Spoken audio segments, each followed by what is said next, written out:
जैसे ही मंदिर में पहुंचा तो गणपति भट्ट को भीतर ले गए। भीतर ले जाकर के आंख पर पट्टी बांध रखी थी, बोले पहले मैं चेक करूंगा ये गणेश जी होंगे तो ही देखूंगा। जैसे ही उसने जगन्नाथ भगवान के सबसे पहले नाक पे हाथ रखा, नाक पे हाथ रखा, सोई ठाकुर जी ने उसको अनुभव कराया, लंबी सूंड। अब वो तो ऐसे ऐसे पकड़े, बोले हाँ हाँ सूंड तो है इनकी। सूंड थी नहीं, भगवान ने माया से प्रकट कर दी। और गणपति भट्ट कहे हाँ ये तो लंबी सूंड है। आंखों के पास कान के हाथ रखे तो महाराज लंबे लंबे कान, पकड़ पकड़ के हाँ ये तो बड़े बड़े कान हैं। पेट पे हाथ रखा तो लंबोदर, लंबा पेट है।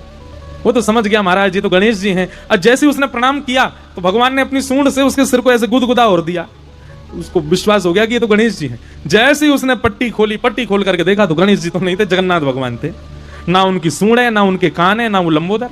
अब तो वो बोला ओहो मायावी कृष्ण, मायावी भगवान। आंख बंद करके स्पर्श करता हूं तो सूंड दिखती है, आंख खोल के देखता हूं तो जगन्नाथ दिखते हैं, मेरी निष्ठा भंग हो गई। जैसे ही उसने ये बात कही इतने में जगन्नाथ भगवान प्रत्यक्ष प्रकट हो गए और प्रकट होकर के उसको हृदय से लगा करके बोले मुझे तेरी निष्ठा बहुत पसंद आई, तू अपने देव के प्रति इतना निष्ठावान है, लेकिन मेरी एक बात याद रख, कभी भी किसी में भेदभाव मत कर। तुम्हारी जिस देव में निष्ठा है उसमें पूर्व निष्ठा रखो, पर उसके अलावा किसी देव के पास जाने का अवसर मिले तो उससे चूको मत, वहां भी जाओ, वहां जाकर के भी उसको प्रणाम करो। ये सब मेरा ही विलास है, मैं ही गणपति हूं, मैं ही शिव हूं, मैं ही हनुमान हूं, मैं ही जगन्नाथ हूं, मैं ही भद्रकाली हूं, मैं ही वैष्णो देवी हूं, ये सब मेरा विलास है।